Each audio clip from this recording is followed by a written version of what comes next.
வணக்கம். நிறைய பேர் நீங்கள் கேட்குறது யோகாவுக்கும் டாய்ச்சிக்கும் என்ன டிஃப்ரெண்ட், ரெண்டில் எது பெஸ்ட்டுன்னு கேட்குறீங்க. என்ன கேட்டால் நான் ரெண்டுமே பெஸ்ட்டுன்னு தான் சொல்லுவேன். ஆனால் பொதுவாக யோகாவுக்கும் டாய்ச்சிக்கும் என்ன டிஃப்ரெண்ட்னு பாருங்கள்.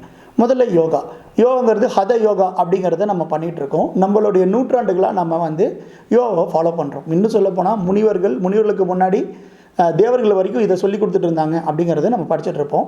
கிட்டத்தட்ட பார்த்திங்கன்னா லட்சத்துக்கு மேலான பொசிஷன் இருக்குது. பட் 800 அதிகம். 800ல் கிட்டத்தட்ட 200க்கு மேலே யோகாக்கள் வந்துட்டு ஆசனங்கள் ரொம்ப முக்கியமானது. நம்ம பண்ணுறது ஒரு 70லேருந்து 80 தான் நம்ம பண்ணிகிட்டு இருக்கோம். அவ்வளோ பெரிய விஷயங்கள் யோகாவில் இருக்குது.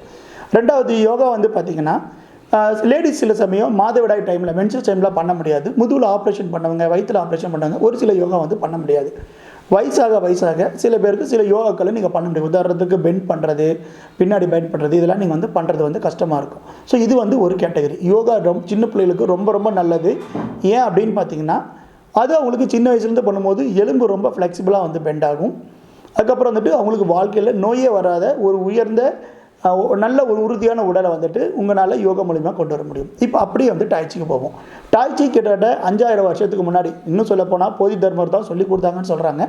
குங்ஃபுக்கு முன்னாடி ஜென்ரேஷன் டாய்ச்சி வந்துச்சுன்னு சொல்கிறாங்க. அந்த டாய்ச்சி யார் வேணால் பண்ணலாம், எப்போ வேணால் பண்ணலாம். அதுக்கு வயசு கிடையாது. டாய்ச்சியை பார்த்த வரைக்கும் நீங்கள் டாய்ச்சி உங்களால் எவ்வளோ நாள் நிற்க முடியுமோ அவ்வளோ நாளும் பண்ணலாம். இப்போ ஒருத்தர் ஒரு ப்ரெக்னென்ட் லேடிஸ் இருக்காங்க அப்படின்னா கூட அந்த லேடி குழந்தை பிறக்கிற 1 மணி நேரத்துக்கு முன்னாடி வரைக்கும் டாய்ச்சி பண்ணலாம். நீங்கள் டாய்ச்சி எவ்வளோ பண்ணுறீங்களோ அதுக்குண்டான பெனிஃபிட் உங்களுக்கு கிடைக்கும். டாய்ச்சிக்கு எந்த சைடு எஃபெக்ட்டும் கிடையாது. உள்ள இன்னர் ஆர்கன் டைப் பண்ணுறதுக்கு டாய்ச்சி ரொம்ப இம்பார்ட்டன்ட். இது அதிகமாக சைனாவில் ப்ராக்டிஸ் பண்ணுறாங்க. இந்தியாவில் ரொம்ப கம்மியான பேர் தான் இதை பற்றி அவங்களுக்கு அவேர்னஸ் இருக்குது. ஸோ டாய்ச்சி பண்ணலாமா யோகா பண்ணலாமான்னு கேட்டால் நீங்கள் 2 பண்ணலான்னு சொல்லுவேன். பட் என்னென்னா யோகாவில் முதுகில் ஆப்ரேஷன் பண்ணவங்க மாதவிடாய் டைமில் டெலிவரி ஆகும்போது அவங்க ஒரு சிலது பண்ண முடியாது. பட் டாய்ச்சியில் நீங்கள் எப்பவுமே பண்ணலாம். ரெண்டையும் நீங்கள் வேறு விஷயம் தான். ரெண்டையும் ஒன்றா போட்டு குழப்பிக்க வேணாம். ரெண்டுமே பெஸ்ட்டு தான். தேங்க்யூ.